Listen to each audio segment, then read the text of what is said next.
Okay, fine. Sure. Yeah. So, as I said at the very outset, the physiology of this particular discussion session today is something that is on the minds of everyone. It preoccupies the mind of everyone. And the fundamental question that people are asking is this really fundamentally a defining moment in international politics and geopolitics? Or is it simply a passing moment, a kind of a temporary blip, which will go away with the passing of time? Now, this is an important question to ask because, unlike many other viruses we have had in the past, COVID is much different. It has had a global scope like no other virus has had in the history for the last almost 1 century. And yet, it also remains a fact that not much is known about COVID 19 apart from the fact of where it originated. And that's why, as I kept saying, that even though COVID as a virus strain has not mutated, the interpretation and the research on COVID continues to mutate with every passing day. To understand how geopolitics may shape up after COVID, let's go back and recall what has been the geopolitical construct prior to COVID. And we have to go back to the global economic and financial crisis. Over the last 10, 11 years, we have seen that ever since the global economic and financial crisis struck, there was a fervent belief that the center of gravity, the economic center of gravity, and by definition or extension, the strategic center of gravity has shifted away from the proverbial West to what we call as the putative East, as in the Asian economies. There was also a belief that within the Asian economies, China would be worse off because China's export-led economic growth was overexposed and over-leveraged within the international system. And as demand would crater and collapse, the Chinese economy would also shrink and China's dominance, economic dominance, would dwindle. But quite to the contrary, what we have seen is over the last 10 years, a kind of a G2, an informal G2, has been shaping up for the best part of the last 10 years. And let me point out the visit of President Hu Jintao to United States in 2009. He was received like no other world leader has ever been received in the United States. Breaking protocol, it was the US Vice President Joe Biden who went to the airport to receive him. Now, this was a clear indication by the Obama administration that they believed that China was not just a rising power, that in many respects, China, in the eyes of the United States, had arrived, and United States needed to find a mutual accommodation with China in a global economic and financial crisis post-world. In fact, both of them, while doing the press conference, even went to the extent of saying that they share a common convergence over what happens in South Asia. And the Indian Foreign Office had to hit back immediately and say that South Asia is not the preserve and province of any big powers, that they will come here and mediate the way they want. Ever since over the last 10 years, we have seen there has been a very uneasy but an accommodating relationship between the United States and China. And this has had its own implications. Cut to 2016 and Trump coming in. And what have we seen? We have seen the constant retreat of the United States from what we call as the post-World War II neoliberal economic order. The Americans have been seen as recanting from institutions, ripping apart trade deals, ripping apart every possible pillar of the global neoliberal international order. And in stark contrast, we have seen China, which of course no one accepts is a capitalist country, although it does pursue certain aspects of capitalist economic policies. It is still largely a statist development project, a communist statist development project. But you saw the unique situation where Xi Jinping is invited to deliver the inaugural address at the World Economic Forum. And he goes there. This is very interesting because when titans of India, global industry are sitting there, you have the world's leader of the world's largest and strongest communist economy going and preaching a narrative saying China will now ensure that the global capitalist order is maintained and sustained. I think that day what you saw was a pivoting in the global economic order where America now sees itself as constantly whining, saying, I have been cheated upon, I have been conned upon, blah, blah, blah. and you have Chinese confidence showing itself on the global stage. And this began to be noticed the world over. Amidst all this, what you have seen is there has been a stagnation of other economic powers who could have been called competitors to China. What do I mean by that?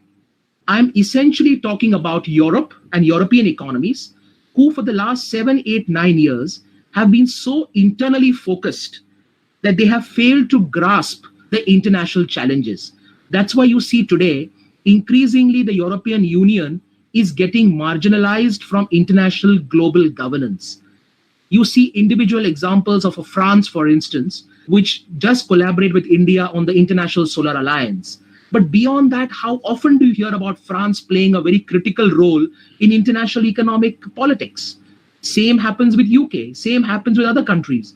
Germany does have its own uniqueness because of its own automation, its own ecosystem of innovation. But as a bloc, a cohesive bloc, the European Union's voice has increasingly got marginalized. Let's come to East Asia, Japan and South Korea. Japan has been going through an extended phase of what we call as sluggish economic growth. Ever since the 1990s, when the property bubble in Japan burst, Japan really has not recovered from that economic shock.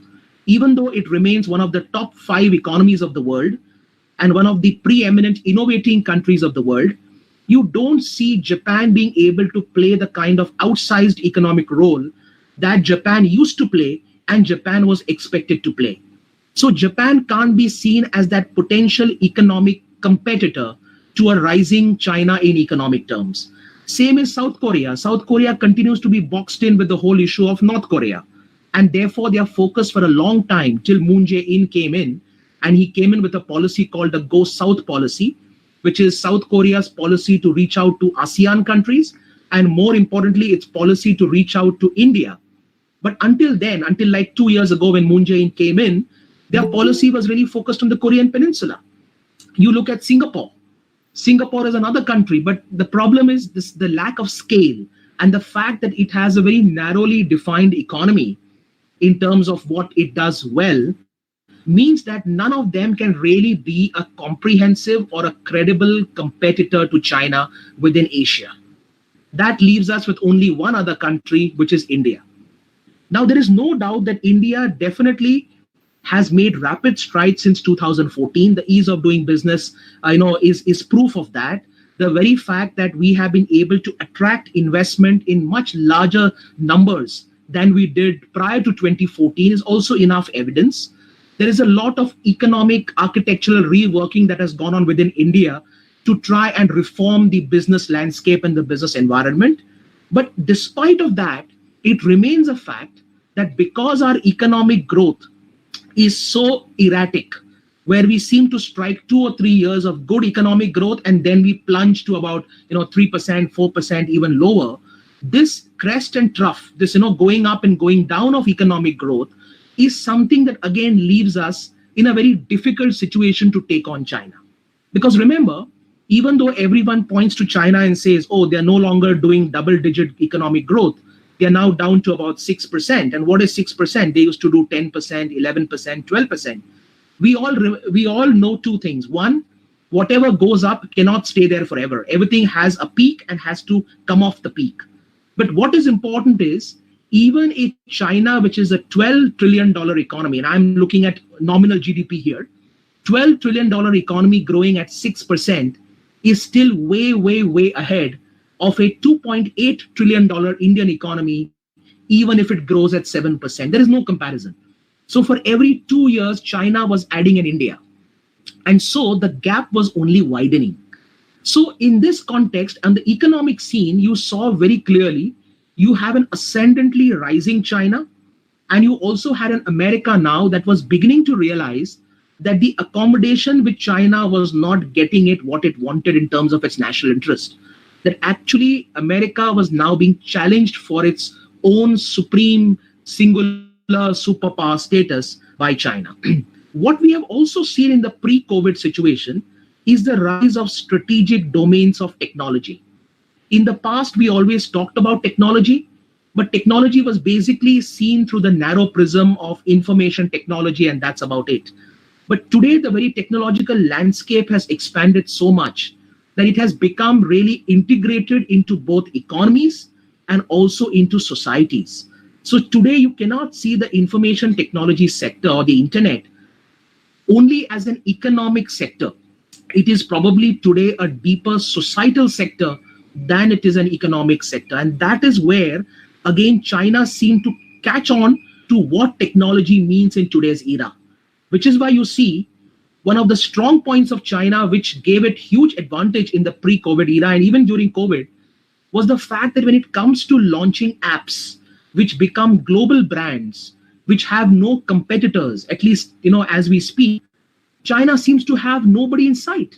China's technological innovators are not service providers. China's technological innovators are becoming technological app brand creators. They start with their own domestic market and then they go global. So as it is, they get the scale and the size to work with when they initially start off, which is 1 billion people plus, and then they are able to then move forward and then scale up to the global level. And this Chinese, intermediation of economy and tech is something that has again become a very serious challenge for the global space, the global economy, the global world order. Now, coming to all this, we also have certain areas that we don't normally focus on. Right now, if you see COVID in many senses has hit countries that you would never have expected to hit. Normally, when these viruses come, the tendency is for us to think that viruses would hit the poorer regions of the world, the lesser developed regions of the world, where the healthcare facilities are very skeletal. By that account, this virus should not have gone to Western Europe and North America. It should have been in places where it actually should have been, which is Africa, Latin America, South Asia, and many other parts of the world. But so far, we've seen that many of these regions have not exploded in terms of COVID-19. So clearly, there is an opportunity here too. Why do I say there is an opportunity? We often think of Africa and Latin America as those spaces which are more burdens on us today than their opportunities. But actually, a continent like Africa becomes a very important continent in the global world order going forward. Because what you're going to see is there is going to be a lot of jostling for the ability to invest in areas which have huge infrastructural deficits. And when I mean infrastructural deficits, I mean both physical infrastructure and social infrastructure. If anything, COVID-19 has amplified the whole issue of social infrastructure. We all the time talk in terms of global, economic catapult as to how many bridges, how many dams, how many airports, how many ports we have built, how good our roads are and highways are. While that is important, no doubt about it, this has given us a reality check that your social infrastructure, your healthcare ability, your ability for a social safety net is equally important. So as you see right now, one of the biggest outcomes of COVID-19 is going to be that healthcare or healthcare diplomacy is now going to be an issue which is going to be front and center before global policy makers. I'm not surprised when Prime Minister Modi put forward the idea before His Majesty the King of Saudi Arabia to call the G20 virtual meeting. I thought it was a great sign, because what India was saying, let's not get together to simply discuss mysterious esoteric issues. Let's get down to discussing two of the most important issues. And one is, now that we are facing this global pandemic, which has engulfed all of us, how do we work on three important areas of futuristic application in the healthcare diplomacy sector? The first is, how do we work collectively to ramp up physical and strategic capacities in our healthcare? Getting more doctors and nurses, getting more hospitals, getting critical care facilities going in these hospitals, so that you don't have the same situation of having to depend on a single country and having to depend on a single supply chain like the world has depended on China in this particular instance. The second is trying to recognize that hospitals and doctors and nurses alone does not help you. In fact, I would like to point out here two of the things that the Modi government has done in the course of COVID, which actually I'm very sure the G20 also could take up as a kind of a global agenda. The first is, of course, without saying much, we have said that we want to reduce our dependencies on active pharmaceutical ingredients coming out of one country, namely China. As we all know, almost even though we are the third largest pharma producer of the world, the fact remains that we have almost 70% of our API coming out of China. Now, that's not a healthy scenario for anybody. Whether China is an enemy country or not is a different matter. But with any country, you don't want this kind of situation to be, where they hold all the aces. And that is why the government has put out a 5-year plan to the Niti Aayog to strategize and come up with a quick agenda of how we can at least reduce our API dependence on China, if not totally, which is really impossible to do, at least if we can bring it down in half. I think if we can do that or work on that, I'm sure many other countries would want to do likewise. In fact, the European Union also has passed a resolution where they say that they would like to look at indigenous solutions in terms of becoming more pharmaceutical, independent, and independent in terms of being able to provide medicines. The second issue is what again the Modi government has done. They have now decided over the next 5 years to get prepared beforehand if a pandemic strikes again. We all know, researchers tell us that this pandemic could be back next year and could be back in waves every year. Even if it doesn't come back, you have to expect the next virus to strike us in the next 3, 4, 5 years. Since the SARS epidemic, we have seen viruses, much more frequent in our space in the 21st century. So rather than, waking up late, it is important to be proactive and preemptive. And that's why an entire healthcare infrastructure, which is devoted to virology and to be able to deal with epidemics and pandemic, is also a very, very important aspect. And that's why the Modi government has said that they will work now over the next 5 years. There's going to be a centrally planned healthcare scheme, independent. The money has not yet been determined, but the objective is to invest in those areas which concern virology. So, you'll be able to invest more in terms of diagnostic testing labs, pathological labs, being able to ensure that you bring down the cost. And of course, the most important thing is continue working, not just yourself, but with friendly countries and partners on trying to develop the vaccine. So the biggest impact geopolitically is going to be that healthcare is going to become a very big issue, and possibly it could become a new agenda or a new dimension of diplomacy where we normally don't associate it with. Now, the second aspect of global geopolitics. This was already visible when the trade deal was being signed between United States and China. Now, one thing we must remember, regardless of how much we may think that economies can work in isolation, economies don't work in isolation in the world today. We live in a world which is not just interdependent, but is also interconnected. And that means that economies have to strike deals as opposed to posture with any kind of threat. Both China and the United States continue to threaten each other during the trade deal negotiations. But as you saw, both ultimately came and signed a very uneasy, but they did sign a trade deal in the first place. The reason was very evident, because both are intertwined to the point where an absolute breakup is not possible.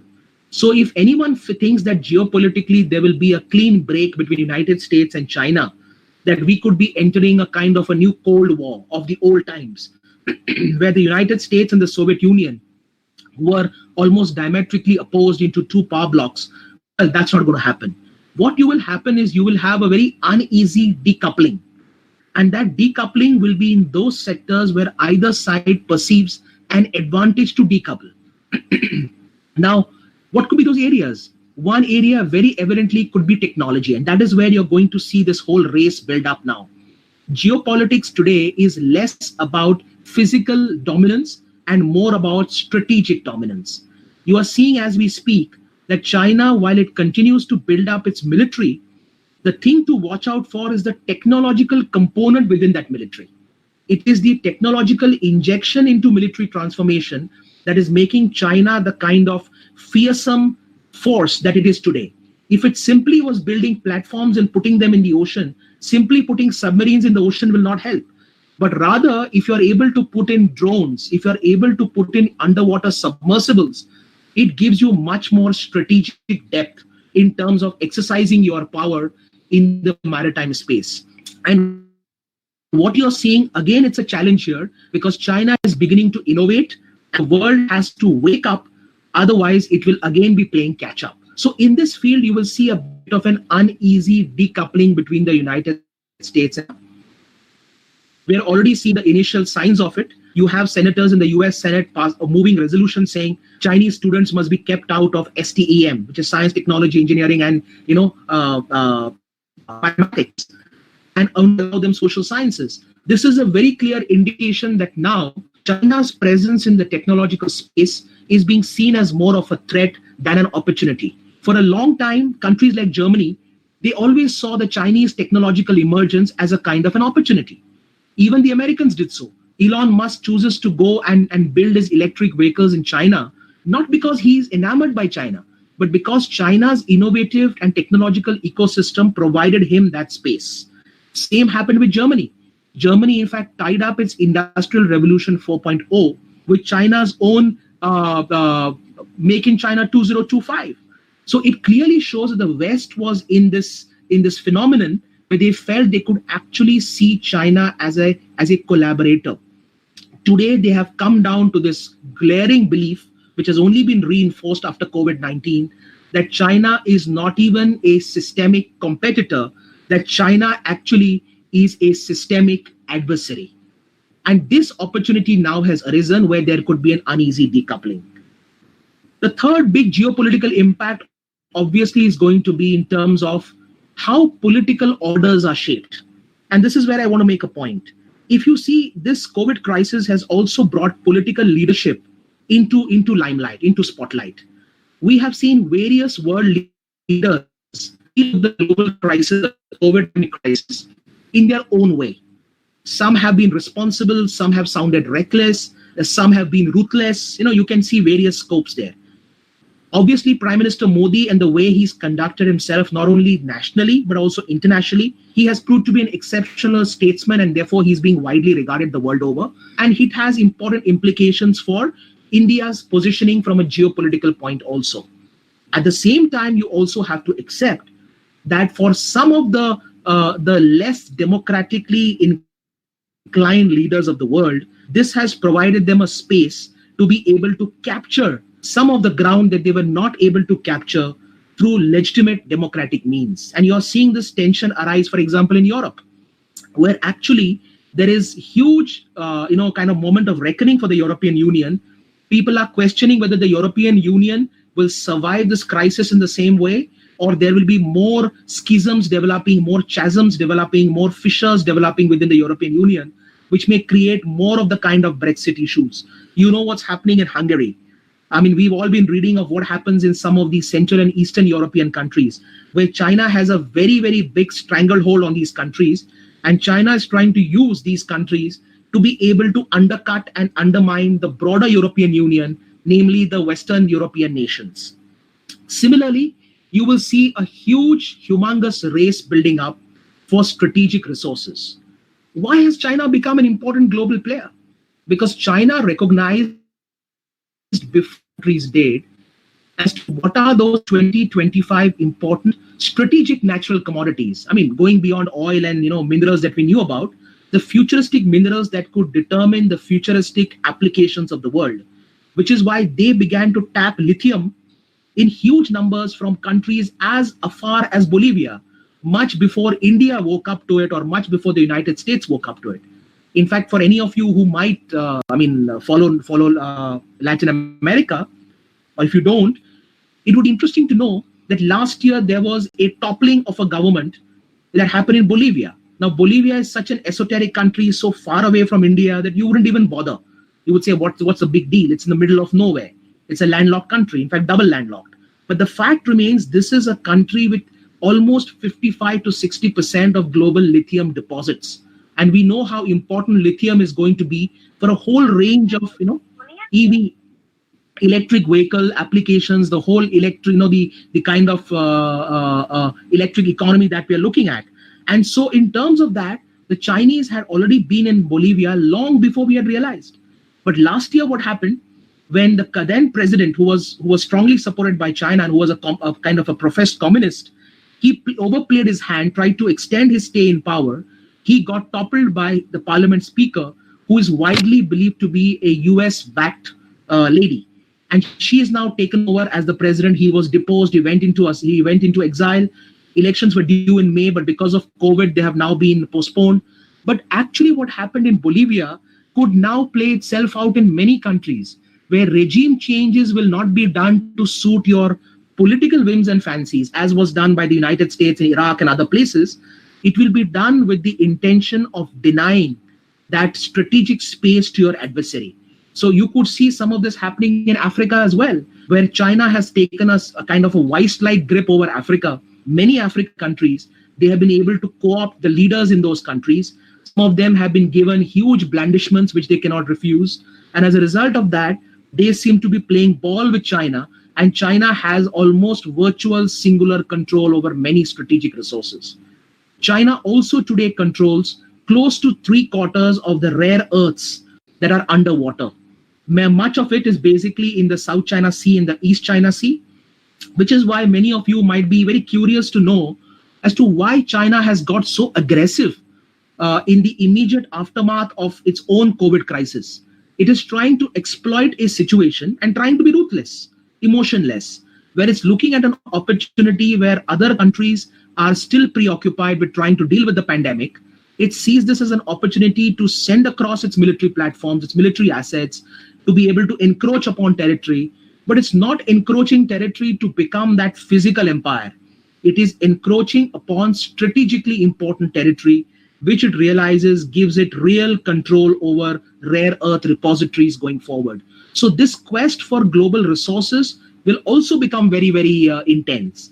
You would have seen that in the last few months, even before COVID, the Chinese activity in the Eastern Indian Ocean, which is around Andaman Nicobar, and in the Western Indian Ocean, has got particularly, buccaneering or particularly aggressive and combative.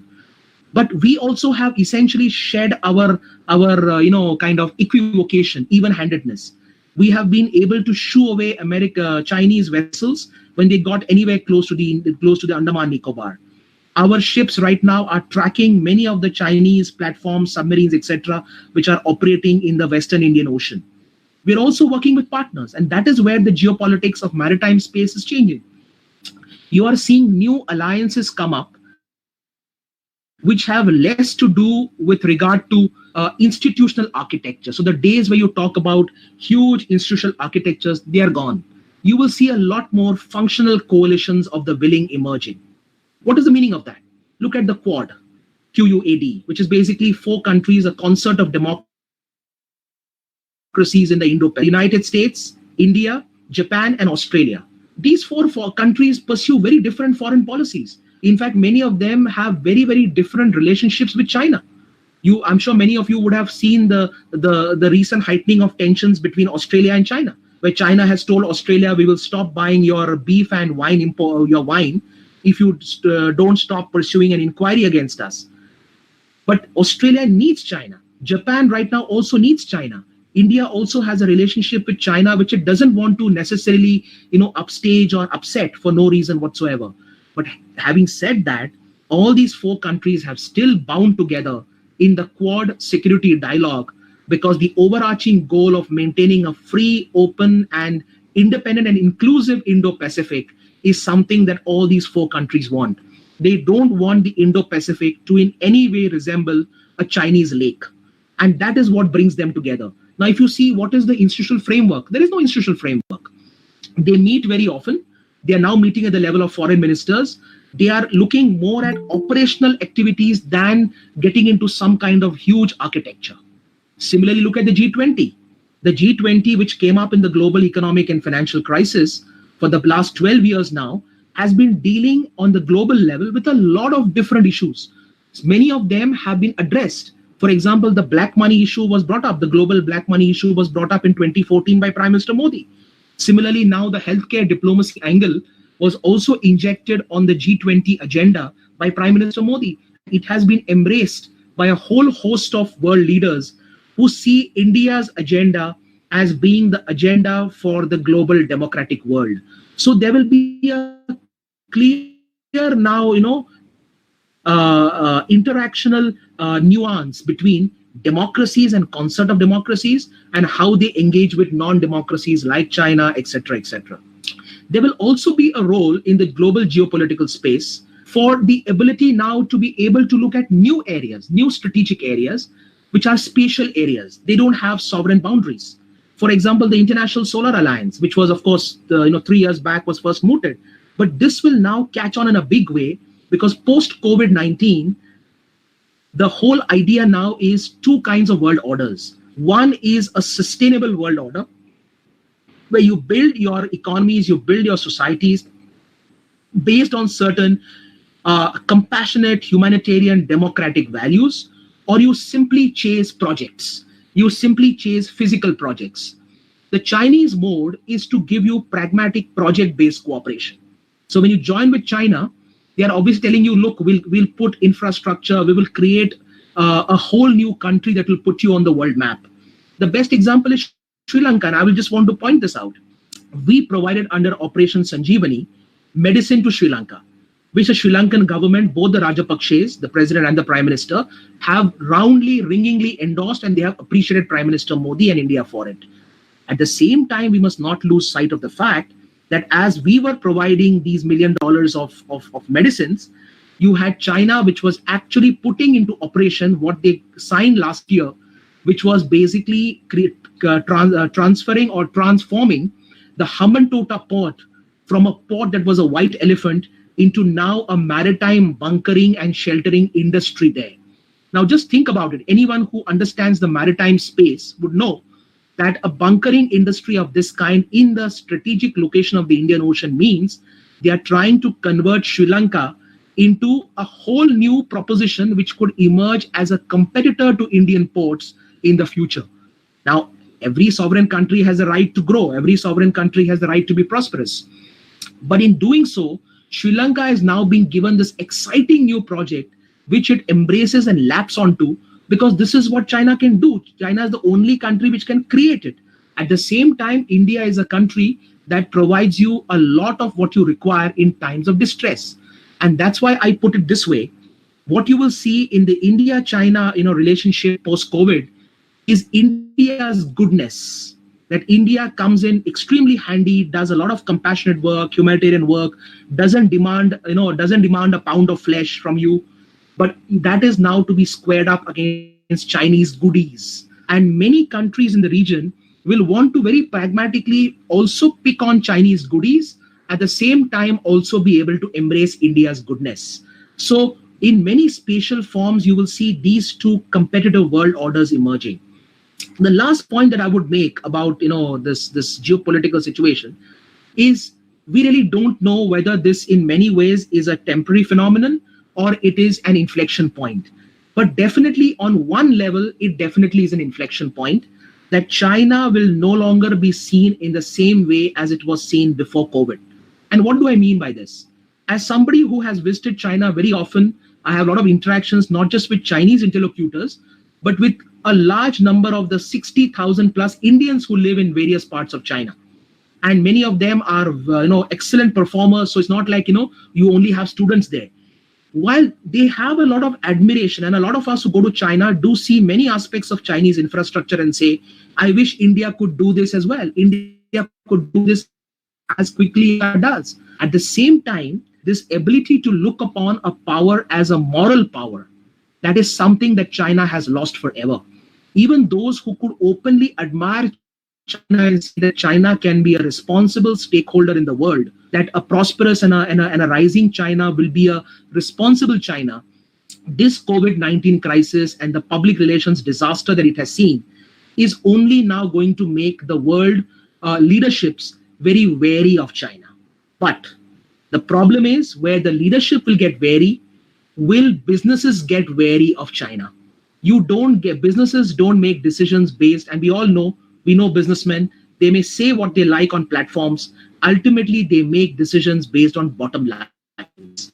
And if they don't see a urgent existential need to exit from China, no matter what you may say, they're not going to exit China. And that's why you've seen the recent Nomura study showed that even though India is making a very strong pitch to be able to bring in Chinese investment and use this opportunity, in real terms, not much has translated. And in the immediate future, not much may translate, because the business ability of being able to harness the Chinese ecosystem is at odds with the leadership, which doesn't see China in this way.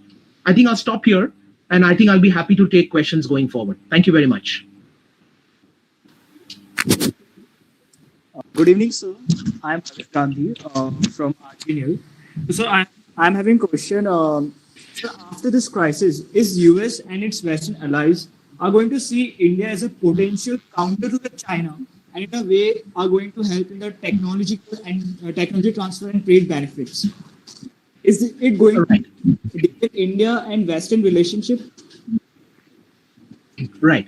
That's a very, very good question and a very fundamental question, because this is also something we have to ask. There is no doubt that for the last almost 10, 15 years, I mean, in the 21st century, largely, as India has been rising, Indian democracy, Indian diaspora world over so well respected, all of this has given India that real image of being a potential counterpoise to China within Asia. But the problem has been that in terms of actually striking a strategic partnership with global powers, global Western powers, we have fallen short. And when I say we, it is on both sides. For example, you asked the question about India and the US. As we speak now, there are huge opportunities for India and the US to bind themselves together more closer than they ever were.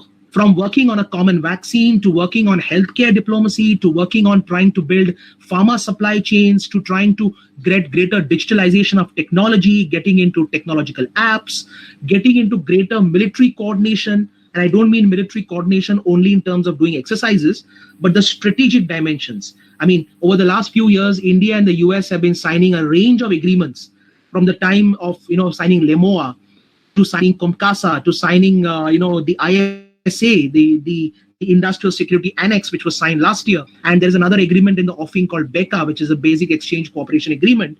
All of these are hugely strategic, because if they are operationalized with total coordination and total cooperation, they will take India-US collaboration to a level that may make China feel threatened. But the problem is, amidst all this, we all know how we act in actual terms. Our trade negotiations are stuck on what you may call are extremely silly issues. I mean, we are not able to resolve issues so small. I mean, the Trump administration is making so many bones about smaller issues, whether medical devices will be allowed or not, whether India is going to allow Harley Davidson, are they going to tax Harley Davidson? I mean, in the overall dimension of America's global trade, India is a pittance. It's like you're bothering about 1 rupee when you are in an overall trade of 1,000 rupees, and you're haggling over that 1 rupee ki mujhe discount kitna milega. So I think the question you asked is very important. Western countries have seen India as a counterweight, but we have to be very careful not to become a pawn in the hands of the West. We have to understand one thing. While we would like to rise as a rising power, we are not in this game of trying to contain somebody. Because remember, containment policy traditionally has always shown, experiences have shown, results in damages. Anytime you deal with containment politics, and today, let's face it, China is much too large in the global economy, the global tech space, the global institutional space. It's the world's second largest economy. How can you really contain this economy? You really can't. What you need to do, the ships which can keep certain elements of Chinese operation in check. But for that, India and its global partners will have to really strike a chord. For example, European Union. It is it's a matter of great frustration. It's been almost 20 years now that India and the EU are trying to negotiate a free trade agreement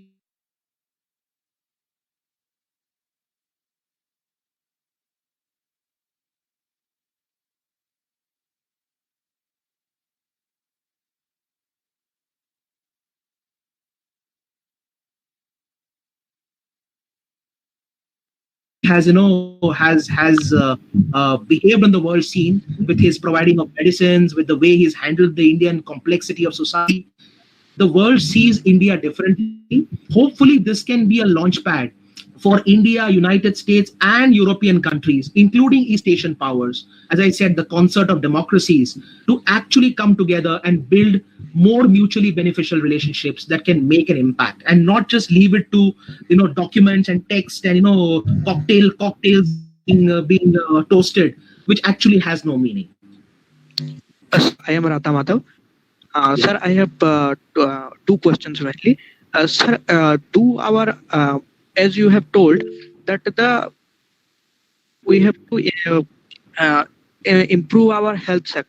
Do you believe that our bureaucratic system and the administrative section mainly is too much colonial and not adapted for the today's systems? And the second question I would also want to ask, that you have posed the question that China is gaining strategic positions, but as one of the theories suggests that if one global superpower needs a great navy. China is building so, but still America has a much better navy than that of the China. Uh, Third, another question I want to ask, that after 1991 there is no need of the Bretton Woods system, but many countries continued it. So rather than because of the Chinese behavior, but simply because of their own interest, perhaps America is isolating itself. Okay, three very good questions. So obviously I'll keep them brief because it'll take quite a long time for me to elaborate on each one of them. But yeah, I'll take up the first question. There is no doubt that our administrative system cuts both ways. I mean, it's a truly a double-edged sword.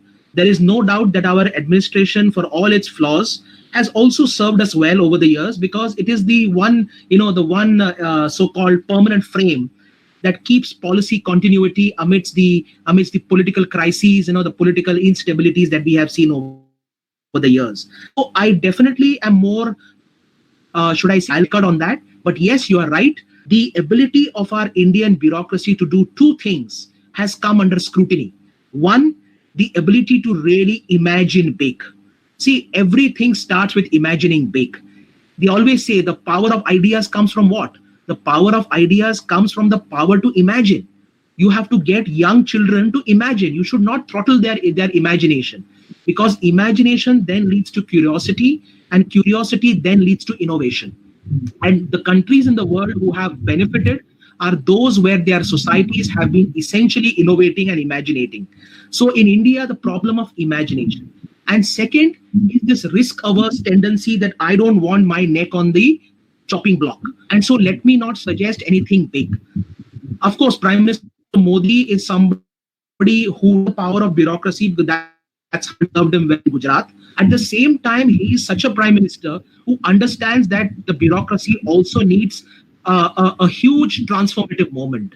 So we are in this, right now in this intermediate path of trying to build up our bureaucracy, our young bureaucracy, bring in certain lateral entries to be able to bring in young people and infuse more energy and more, kind of animation. But there is a larger point I want to point out. And this is our standing. Most economic interlocutors globally, they say what? Prime Minister Modi comes and makes fantastic promises. It is extremely refreshing to hear a prime minister speak the way he does. He makes a commitment, talks the talk. When you come to the central minister's office, central cabinet, what the prime minister has said. The problem arises when you come to the state level. And more often than not, it is the state bureaucracies who are not able to run with the center. The lack of this ability to have the capacity to absorb investments. When these big investments come, they get so nervous and worried that they rather feel, let me not put myself here, there might be some trouble. As a result of which, many of the investors, they are getting despondent, disheartened, because what happens at the center doesn't translate into the states. So it is an active process, and I'm sure over time this will change, with more young people coming in, more 21st century bureaucrats now coming in who are extremely good. On the second issue of the Navy, look, let's keep one thing in mind. In our popular imagination, when we talk of Navy, We always think of the British Navy, which basically was that widely spanned all across the world that it basically the sun never set on the British Empire and the British Navy. But in today's world, naval predominance or naval power is not about the scope, geographical scope of your navy. It's about how strategically disruptive, dislocating your navy can be. Most studies show that it's, for example, I'll just give an example. The Americans have 12 aircraft carriers. Do you mean to say that China needs to have 13 aircraft carriers in today's context to be able to become a better navy than America? Or somebody needs to have 14 navies to be better than China? Not at all. In fact, today, many of the aircraft carriers are becoming redundant. What you need today is a new kind of a naval configuration, which is more driven by going to the depths of the sea. There is a famous dictum. Today's navy is more about being below water than above water. So having ships that are visible above water are important. But what you do below water is also important. And let me give you one example. When the MH370 plane crashed in the southern Indian Ocean, I'm sure you all remember, the whole world was searching the MH370. Australia, United States, European countries, Singapore, Japan, they all pressed their underwater platforms to try and search to get some clue as to what happened to that mysterious plane that went out of the air. The Chinese waited for a while, and everyone thought the Chinese has no such capacity. So we have to do it for China. China came and said, we will also join the search. Countries felt amused. What is China saying? Do they even have this capacity? And China actually shocked the world when they said, we will send our Jialong. It's the underwater drone, which is called Jialong, which already had been tested in the depths of the Pacific. And this Jialong drone it couldn't meet the test because no one really found a plane in the end. But the point was the very fact that they had a drone of this kind, which could go down to the depths of the southern Indian Ocean and place sonars there, was something which stunned the world. As somebody who tracks the Chinese Navy very closely, I can tell you that there are many, many areas of concern that the world has about the Chinese Navy, because the Chinese Navy is going into a very subtle, dispersed strategic disruption mode, where they're looking more for submarines, looking more for stealth weapons, looking more for underwater guided missile systems. They are looking at drones, and these drones are creating tremendous problem because they are mapping the ocean floor and they're trying to find out where you exist. So I would say, yes, the American Navy is still number one, but it's not about global presence. It's about who dominates the oceans and the seas that matter to you. And when it comes to that, it is a clear race going on now between United States and China, where India's naval presence will come in very handy. I'm sure you know that Prime Minister Modi, again, he led this whole process of transforming the Indian Navy. And the Indians come up with a plan that essentially talks about a 200-strong fleet of India's ships, India's frigates, India's submarines. That India needs 200 strong platforms, which has to be a combination of having an aircraft carrier, but also going down to the depths of having drones, so that India can manage its huge exclusive economic zone of all more than 2 million meters in the Indian Ocean.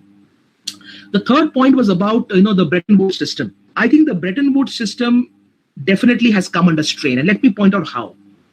Right now, there is another process going on, and this could also get more legs post-COVID. Post-COVID, you're seeing that China is now throwing up this whole idea of digital currency. They are just launching it on pilot basis. They are countries who are their friendly countries to join them, and they want to test out the digital yuan. This whole process is a Chinese-Russian system to basically bring down the US dollar. It is what is called as the de-dollarization of the international financial system. But the problem is going to be that while America still has many aces up its sleeve, China still has America still has the payment gateway. So even when you want to make international payments today, America can actually strangulate you, as they have done to us on Iran. They told us, look, you have to agree to sanctions, otherwise you will not be able to pay to Iran. And we will essentially choke off all payment gateways. They told us the same with Venezuela also. In return, you have Russia and China who are looking to build alternative payment gateways, looking to build alternative currencies. So what the euro was becoming in the 1990s and the early 2000s as a potential counterweight to the American dollar, because nobody wants everything to be maintained only in dollar denomination. Because what happens then, you are forced to maintain assets in American institutions, and then America has a stranglehold over it. They can seize your assets anytime, like they have done to Russia post Crimea and Ukraine. They seized many of Russia's assets which were held in American banks. They have done that to Iran as well.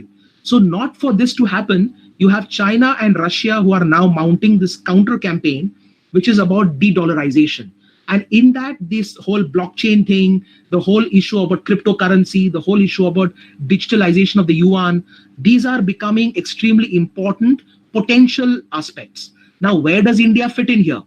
India right now is not necessarily looking at that. For us, our basic concern is, how do we have a reliable financial system? At the same time, we want to ensure that the financing of investment into infrastructure, that remains credible and stable. So, but what will happen going forward if this digitalization of the yuan, kind of takes off, and it converts into payment gateways which are mounted by China and Russia?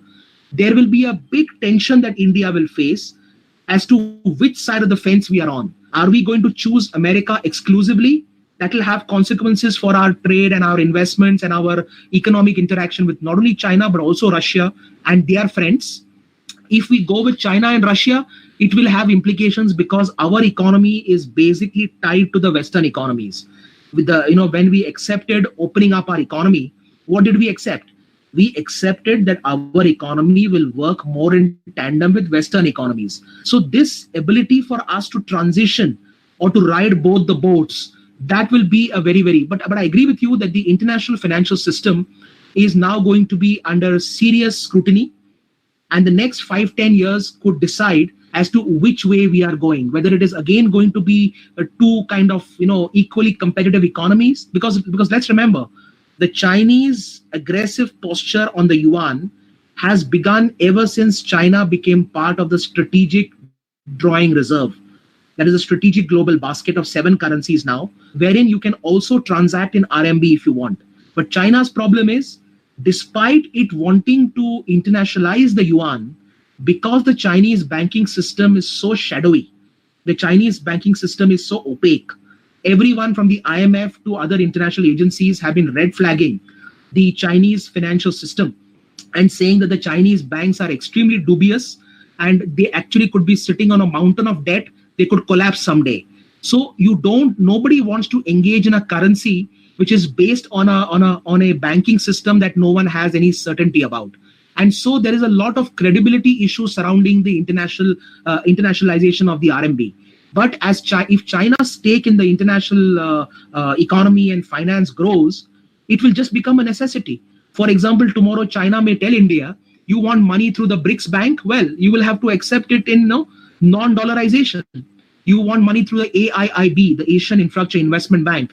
You have to accept it in yuan. You cannot accept it in dollars. So there could be this challenge also emerging. Yeah. Thank you. Hi, sir. I also have one question. Sure. Yeah. So you touched on the innovation and imagination playing a big role in India, matching with China, or at least attempting to do that. So in response to that, so we see the Chinese intellectual property system and how, throughout the 1980s with the economic reforms and the city of Shenzhen, for example, how it grew into the technological giant it is today, and how it has actually given voice to a system of open source innovation. So can India pick up from that, or is that solely down to the political structure of the country, and would that be beneficial for India to make economic inroads in the future and revamp its intellectual property system? Yeah, I mean, look, I've been a firm believer from my visits, my interactions, that there are things to learn and imbibe from China, but obviously you're not going to just pick up the Chinese example, lock, stock, and barrel, and then bring it to India, because as you rightly said, the political system is different. The culture is also different.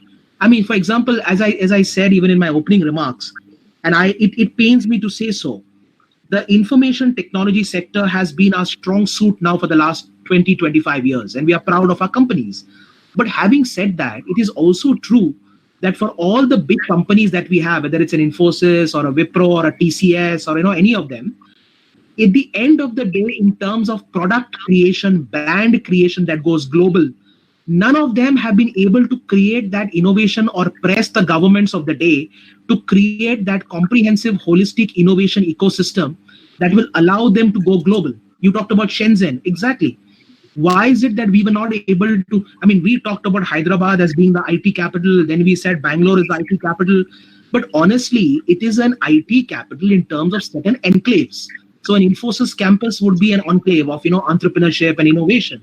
But outside of it, it is basically the same place. So what we need to do, and I have been a firm believer of this, that the Niti Aayog, when it comes up with plans, in fact, now is a good opportunity because we are looking for investment from companies who would like to relocate from China. So rather than just going and telling all these companies, look, India is open for business, come, you can do innovation, we'll give you this, that, and the other, they're not going to fall for these kind of claims because everyone in the country, in the world makes these tall claims. They will want to see specifics. And that's why we need to identify the states. Just like they have identified provinces and they have gone ahead and converted them into hubs, whether it's a hub for textiles and apparels, or it's a hub for, it's like Shenzhen for electronics and smartphones, or whether it is, the Liaoning and it's Harbin and Northeast China in terms of its military transformation. We need to identify states in our country. What are their strong points? What could they offer? And then build those states into comprehensive innovation ecosystems. If we say come to any part of India, you come to UP also and come to Maharashtra also, you come to Tamil Nadu also and you come to Assam also. It doesn't work like that. If we can draw on the strengths of each of our states, and our states have inherent strengths, whether strengths in terms of human resource, strength in terms of financial backing, strengths in terms of natural ecosystem, you can actually bring in investments more curated, and that will then translate into more meaningful innovation as opposed to just of the kind of innovation that we right now see, which is individual brilliance. For example, we are now talking about like what the information technology minister said, that the National Innovation Challenge to come up with a rival to Zoom. I mean, this should have happened a long time back. I mean, I, for one, it fails me that a country which has so many IT innovators, now in this time of crisis, we have to so sheepishly and shamelessly rely on Zoom. And even the government has to rely on Zoom, the very Zoom that the government itself says has got privacy issues and surveillance issues. But what do you do without Zoom? If you don't have something better than Zoom right now, you are forced to deal with Zoom. So this is an eye-opener for us that we need innovators, and not just innovators who are small-time innovators or who are service providers or ancillary functionaries. We need to become real top-of-the-line innovators so that we attract the global industry to us. The global industry has to find us as really being something of a pioneer and not just something, who basically tries to find some spin-off from a parent product. I think that is what we need to do as far as investment is concerned. But I agree with you, certain models, and I have, in fact, at my own modest level, I have done that at various levels. I have come back and told even my own government here in Goa that some of the things that they could borrow from China on the tourism front. Like I make this point all the time. Remember one thing, we don't know post-COVID what will happen to the tourism scenario. It, of course, will be in the doldrums for some time to come. But before COVID, the fact remains that China was the tourism king of the world. For every one foreign tourist who came to India, 8 to 9 tourists went to China. That was the ratio. If we were getting 10 million foreign tourists, the Chinese were getting 85 to 90 million international tourists every year. Ask yourself the question, would a tourist actually prefer visiting a country where they don't speak an English language? I mean, where it's difficult to interact with anybody on the street, but they still go there in large numbers. Why? Because they don't just go there for the beauty of the country. They also go there for the experience you get, the efficiency of many things. We just heard now that Shanghai is coming with robo taxis. Now, you see the futuristicness, robo taxis. At a time when the world only talks about taxis and digitalizing taxis and creating an Ola or an Uber, these guys are now getting into robo taxis. This is innovation. This is AI. And what I'm saying is, unless we learn that what the Chinese have done, which has made them such strong powers today, we will not be able to actually match up to them. We will match up only in rhetoric, but we will not match up in actual substance. Thank you so much, sir. Sure. Sir, I have a question regarding Taiwan. So, Yeah. as a part of China's mission of 2022, even Xi Jinping has seen many times saying that we will get Taiwan one day and we will unify China by 2022 or 25. Yeah. So, do you think post-crisis this move is going to escalate more, seeing the current situation? Okay. I think that's again a very good question, because it allows me to speak a little bit about the politics in China. See, just cast your mind back to pre-COVID. I mean, what was the big issue? You had the Hong Kong protests, right? The whole of last year.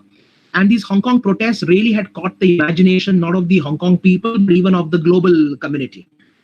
Everybody was expecting, as the 70th anniversary of the founding of the Chinese Republic came closer, which was the first week of last year, Xi Jinping may do something like what Deng Xiaoping did there.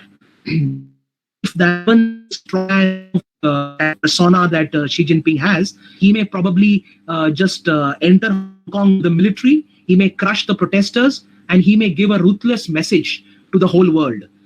Interestingly, he didn't do any of that. On the contrary, he tried to play soft. He tried to even reach out to the protesters. He allowed them to protest. It was quite strange. There are two interpretations of it. There is no doubt that Xi Jinping believes in recreating the Chinese greatness. And for China, that greatness means annexing back all those territories which are renegade provinces. They call Taiwan a renegade province, a rebellious province, which one day will be part of us. In fact, let me tell you, they even sometimes, talk about places like Vietnam and say, well, that is also part of Greater China, So that they have this mentality in mind. For them, it is about even the Mekong countries, Cambodia, Laos, Thailand, they consider them as part of Greater China. In the Taiwan context, they have been making such provocative postures, including right now moving their naval fleet close to the Taiwanese coast. They have been doing this for quite a while. They have been trying to actually every time raise the provocation little by little, incrementally, to test the global community's willingness and resolve to stand up to them.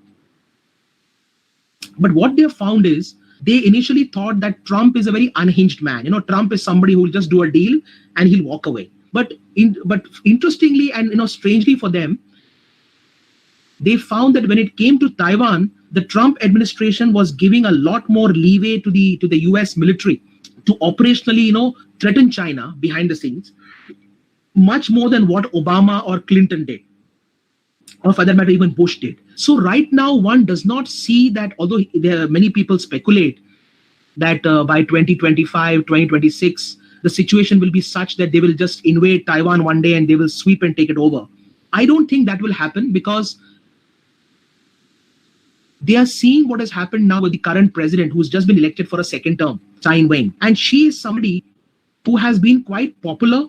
She has built up her own, credentials as somebody who doesn't confront China unnecessarily, but at the same time stands up to Chinese bullying and Chinese provocation. They have realized that right now the political situation in Taiwan is not quite favorable or propitious to any kind of military adventure by China.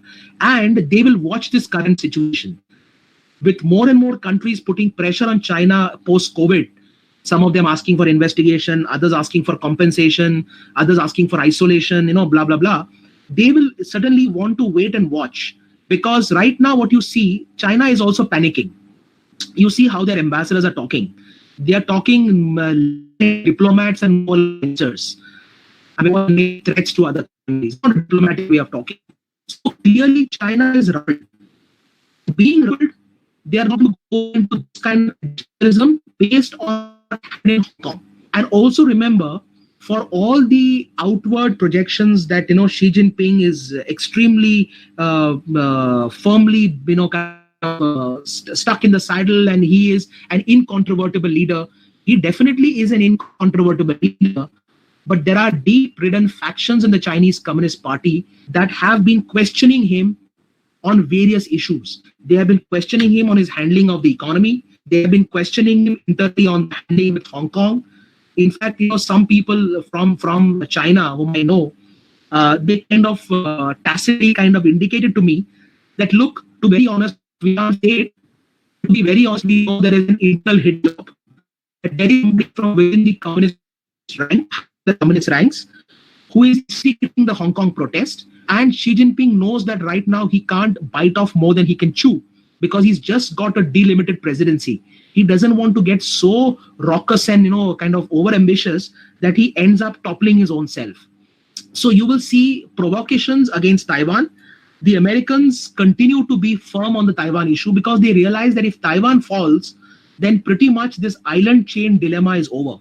So you need to understand they have the first island chain dilemma and they have the second island chain dilemma. China has been wanting to ensure that it has control in the first island chain.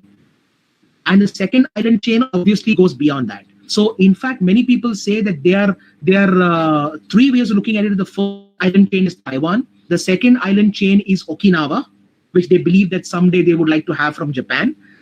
And the third is to be out into the Pacific Ocean, where they can also challenge for Guam. So Taiwan is their first island chain. America realizes that if Taiwan falls to China, the Indo-Pacific game is pretty much over. Because then China's presence in the Pacific Ocean with its transforming navy is going to be humongous.